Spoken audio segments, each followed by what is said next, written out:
Акыркы 1 жылдан бери изолон, Памирин курулуш материалдарынан гүлдөрдүн түрүн жасоо Айчүрөк Султанованын хоббисине айланды. Айрыкча карантиндеги бош убактысын текке кетирбей, ушул өнөр менен алек. Чыгармачылык жана негизги жумуштан тапкан пайдадан тышкары бул кошумча киреше булагы болуп калды. Ушинтип өзүмө бир үйүмө ушундай чоң гүлдөрдү жасап алсам деген 2 жыл ойлонуп жүрүп, бирок аракет кылып башында жасап жүргөндөрүм кичине окшошпой, 1 жылча кыйналдым.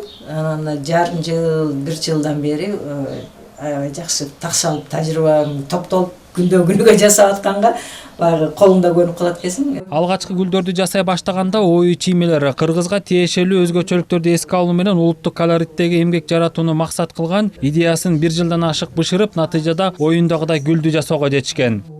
Анан бул ою бул жака жалгыраак болуш керек да. Бул умай эне деген ою да кыргыздачы бизде умай эне. Бул жерде 9ту жасадым. Биздин багы энелерибиз 9 ай балабызды көтөрүп тооготунан төрөйбүз дегенде, ошо түбүнөн баштап 9 умай энени чаптап, ошо кыргыздын баардыгын бириктирген, бүркүтүбүз бийик, кыргызыбыз бийик болсун, элибиз тынчтык болсун, анан кыргызыбызга дайыма мындай күндүн нуру чачырап турсун деп ошонун баарын ойлоп бириктирип туруп, анан кийин ушуну жасадым.